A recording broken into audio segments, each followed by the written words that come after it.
Welcome to 2-Minute ESL.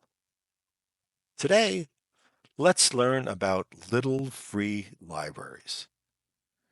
These are like a little covered bookshelf that people put in front of their house or business and fill with books.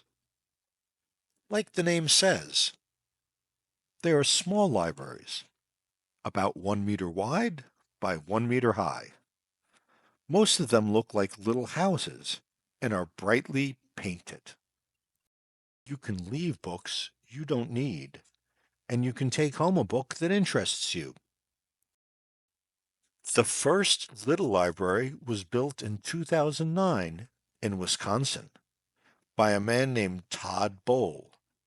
He did it in honor of his mother. She was a school teacher and she loved books.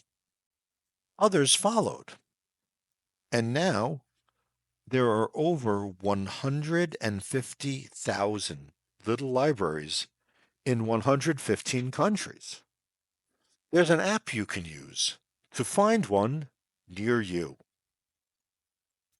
The books here can be any subject, fiction or nonfiction, books for adults or books for children. Unfortunately, in many parts of the United States, there are books that have been banned from local schools and libraries. The little libraries are a way to make these books available. In the U.S., there are also 600 little free pantries. Instead of books, these are filled with food items to help feed people who don't have enough to eat.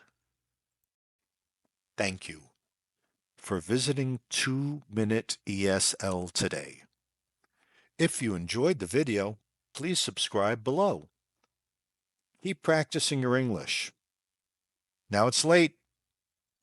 Go to bed.